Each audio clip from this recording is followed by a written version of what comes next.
మన medical employees union ఏదైతే ఉందో, ఒకప్పుడు నర్సింగ్ వాళ్ళకు 12 గంటలు 18 గంటలు పనిచేయించారు. మనం పోరాటం చేసిన తర్వాతనే అది 12 గంటలకు వచ్చింది, తర్వాత 8 గంటలకు వచ్చింది, ఇప్పుడు 6 గంటలకు వచ్చింది. వాళ్ళకి అప్పుడు 5 లీవులు ఉండే స్టార్టింగ్లో, తర్వాత అది 15 లీవులకు వచ్చింది, తర్వాత 35 లీవులకు వచ్చింది, ఇప్పుడు మళ్ళీ ఉమెన్ స్పెషల్ లీవులని. ఇవన్నీ మనం పోరాటం చేస్తుంటూనే వచ్చినాయి. ఒకప్పుడు కాంట్రాక్ట్ వ్యవస్థలో పనిచేసే వాళ్ళకు రెగ్యులరైజ్ కాకపోతే 8 ఏళ్లకు రెగ్యులరైజ్ చేసేది.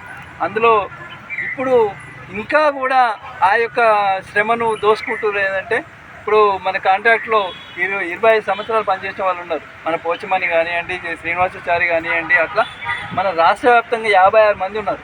వాళ్ళు 25 సంవత్సరాలు చేసి ఇంకా 2-3 ఏళ్ళు అయితే రిటైర్ అవుతారు. వాళ్ళ శ్రమ దోపుకున్నట్టే కదా. వాళ్ళని కూడా రెగ్యులరైజ్ చేయడానికి ఒకే జీవ కింద అపాయింట్ అయిన వాళ్ళని కొందరు రెగ్యులరైజ్ చేశారు, కొందరు రెగ్యులరైజ్ కాదు.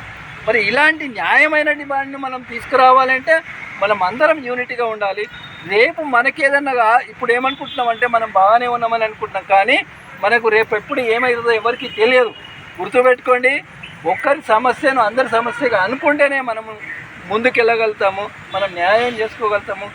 కాబట్టి గుర్తుపెట్టుకోండి, ప్రతి ఒక్కరి నాకు దెబ్బ తాకితే ఇతరులకు నొప్పి రావాలి, ఇతరులకు దెబ్బ తాకితే నాకు నొప్పి రావాలనే నినాదంతో మనం ముందుకెళ్దాము. Thank you very much.